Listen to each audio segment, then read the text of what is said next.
Chapitre 47. Naissance de Jésus notre Seigneur. Je vois encore l'intérieur de ce pauvre refuge pierreux où, partageant le sort des animaux, Marie et Joseph ont trouvé asile. Le petit feu sommeille ainsi que son gardien. Marie soulève doucement la tête de sa couche et regarde. Elle voit Joseph, la tête inclinée sur la poitrine, comme s'il réfléchissait, et elle pense que la fatigue a triomphé de sa bonne volonté de rester éveillée. Elle sourit d'un bon sourire. Faisant moins de bruit que ne peut en faire un papillon qui se pose sur une rose, elle s'assied, puis s'agenouille. Elle prie avec un sourire radieux sur le visage. Elle prie, les bras étendus, non pas précisément en croix, mais presque, les paumes dirigées vers le haut et en avant, et elle ne paraît pas fatiguée de cette pose pénible. Puis elle se prosterne, le visage contre le foin, dans une prière encore plus profonde, une prière prolongée. Joseph s'éveille, il voit le feu presque mort et les tables presque dans les ténèbres. Il jette une poignée de brindilles et la flamme se réveille. Il y ajoute des branches plus grosses, puis encore plus grosses, car le froid doit être piquant. Le froid de la nuit hivernale et tranquille qui pénètre partout dans ces ruines. Le pauvre Joseph, tout près comme il est de la porte, appelons ainsi l'ouverture que son manteau essaye d'obstruer, doit être gelé. Il approche les mains près de la flamme, défait ses sandales et approche ses pieds. Il se chauffe. Quand le feu est bien pris et que sa clarté est assurée, il se tourne. Il ne voit rien, pas même cette blancheur du voile de Marie qui traçait une ligne claire sur le foin obscur. Il se lève et lentement s'approche de la couchette. « Tu ne dors pas, Marie ?» demande-t-il. Il le demande 3 fois, jusqu'à ce qu'elle en prenne conscience et répond « Je prie. » « Tu n'as besoin de rien ? Non, Joseph. Essaie de dormir un peu, de reposer au moins. J'essaierai, mais la prière ne me fatigue pas. Adieu, Marie. Adieu, Joseph. Marie reprend sa position. Joseph, pour ne plus céder au sommeil, s'agenouille près du feu et il prie. Il prie avec les mains qui lui couvrent le visage. Il ne les enlève que pour alimenter le feu et puis il revient à sa brûlante prière. À part les crépitements du bois et le bruit du sabot de l'âne qui de temps en temps frappe le sol, on n'entend rien. Un faisceau de lumière lunaire se glisse par une fissure du plafond et semble une lame immatérielle d'argent qui s'en va chercher Marie. Il s'allonge peu à peu à mesure que la lune s'élève dans le ciel et l'atteint finalement. Le voilà sur la tête de Laurente. Il la nimbe d'une blancheur éclatante. Marie lève la tête comme pour un appel du ciel et elle s'agenouille de nouveau. Oh, comme c'est beau ici! Elle lève sa tête qui semble resplendir de la lumière blanche de la lune et elle est transfigurée par un sourire qui n'est pas humain. Que voit-elle? Qu'entend-elle? Qu'éprouve-t-elle? Il n'y a qu'elle qui pourrait dire ce qu'elle vit, entendit et éprouva à l'heure fulgurante de sa maternité. Je me rends seulement compte qu'autour d'elle la lumière croît, croît, croît. On dirait qu'elle descende du ciel, qu'elle émane des pauvres choses qui l'environnent, qu'elle émane d'elle surtout. Son vêtement d'azur foncé a à présent la couleur d'un bleu d'une douceur céleste de myosotis.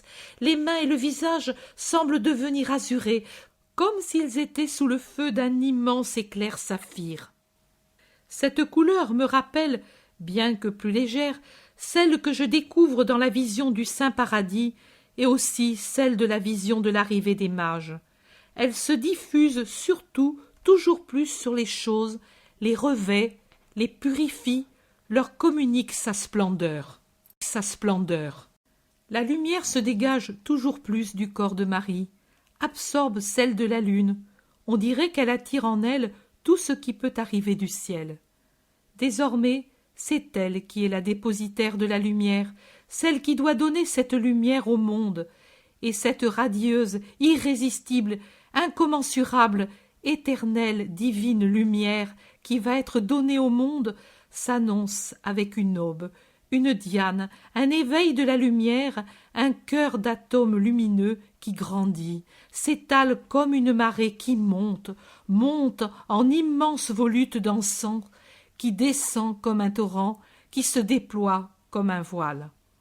La voûte, couverte de fissures, de toiles d'araignée, de décombres ensaillis, qui semblent miraculeusement équilibrée, noire, fumeuse, repoussante, semble la voûte d'une salle royale. Chaque pierre est un bloc d'argent, chaque fissure une clarté opaline, chaque toile d'araignée un baldaquin broché d'argent et de diamants. Un gros lézard, engourdi entre deux blocs de pierre, semble un collier d'émeraudes oublié là par une reine. Une grappe de chauve-souris engourdie émet une précieuse clarté d'onyx.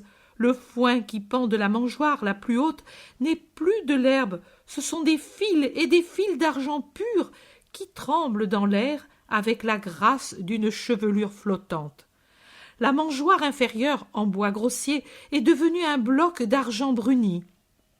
Les murs sont couverts d'un brocart où la blancheur de la soie disparaît sous une broderie de perles en relief. Et le sol, qu'est-ce maintenant le sol? Un cristal illuminé par une lumière blanche. Les saillies semblent des roses lumineuses jetées sur le sol en signe d'hommage, et les trous des coupes précieuses d'où se dégagent des arômes et des parfums. Et la lumière croît de plus en plus. L'œil ne peut la supporter. En elle, comme absorbée par un voile de lumière incandescente, disparaît la Vierge et en émerge la Mère. Oui, quand la lumière devient supportable pour mes yeux, je vois Marie avec son fils nouveau-né dans ses bras, un petit bébé rose et grassouillé qui s'agite et se débat avec ses mains grosses comme un bouton de rose et des petits pieds qui iraient bien dans le cœur d'une rose, qui vagit d'une voix tremblotante, exactement comme celle d'un petit agneau qui vient de naître, ouvrant la bouche, rouge comme une petite fraise de bois, montrant sa petite langue qui bat contre son palais couleur de rose, qui remue sa petite tête si blonde qu'on la croirait sans cheveux, une petite tête ronde que la maman soutient dans le creux de l'une de ses mains pendant qu'elle regarde son bébé et l'adore, pleurant et riant tout ensemble, et qu'elle s'incline pour y déposer un baiser, non pas sur la tête innocente, mais sur le milieu de la poitrine sous lequel se trouve le petit cœur qui bat pour nous, là où un jour sera la blessure. Elle la pense d'avance, cette blessure, sa maman, avec son pur baiser d'immaculée. Le bœuf, éveillé par la clarté, se dresse avec un grand bruit de sabots, et il mugit. L'âne relève la tête et braie. C'est la lumière qui les réveille, mais j'aime penser qu'ils ont voulu saluer leur Créateur pour eux-mêmes et pour tous les animaux. Joseph aussi, qui, comme extasié, priait avec autant d'intensité qu'il s'était abstrait de tout ce qui l'entourait, se secoue et entre ses doigts, dont il se couvre le visage, il voit filtrer la lumière étrange. Il découvre le visage, lève la tête, se retourne. Le bœuf, debout, lui cache Marie, mais elle appelle « Joseph, viens !» Joseph accourt et, devant le spectacle, s'arrête comme foudroyé de révérence. Il va tomber à genoux, là où il se trouve. Mais Marie insiste « Viens, Joseph !» Elle appuie la main gauche sur le foin et, tenant de la main droite l'enfant qu'elle serre sur son cœur, elle se lève et se dirige vers Joseph qui marche hésitant, pris entre le désir d'avancer et la peur d'être irrespectueux. Au pied de la couche, les deux époux se rencontrent et se regardent en pleurant de bonheur. Viens, dit Marie, offrons Jésus au Père. Pendant que Joseph s'agenouille, elle, debout entre les deux poutres qui soutiennent la voûte, élève sa créature entre ses bras et dit « Me voici, c'est pour lui, ô Dieu, que je te dis cette parole.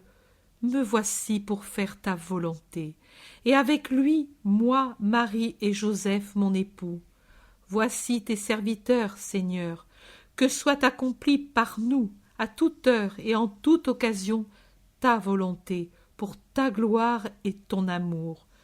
Puis Marie se penche et dit « Prends Joseph », et elle offre l'enfant. « Moi? À moi? Oh non, je ne suis pas digne. » Joseph est tout effrayé, anéanti à l'idée de devoir toucher Dieu. Mais Marie insiste en souriant. « Tu en es bien digne. Personne ne l'est plus que toi. C'est pour cela que Dieu t'a choisi. Prends-le, Joseph, et tiens-le pendant que je cherche les langes. » Joseph, rouge comme la pourpre, avance les bras et prend le petit bourgeon de chair qui crie parce qu'il a froid. Quand il l'a entre les bras, il ne persiste pas dans l'intention de le tenir par respect éloigné de lui. Il le serre contre son cœur et éclatant en sanglots « Ô Seigneur, mon Dieu !» et il se penche pour baiser ses petits pieds et les sanglacer. Alors il s'assoit sur le sol, le serre sur son sein.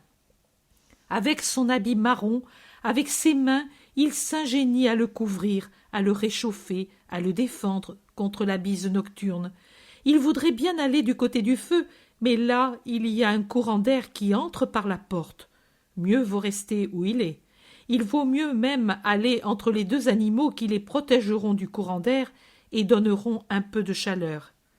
Il va se mettre entre le bœuf et l'âne, avec les épaules tournées vers la porte, penché sur le nouveau-né, pour lui faire de sa poitrine une niche dont les parois sont une tête grise aux longues oreilles et un grand museau blanc aux naseaux fumants et aux bons yeux humides. Marie a ouvert le coffre et en a tiré les linges et les langes. Elle est allée près du feu pour les réchauffer.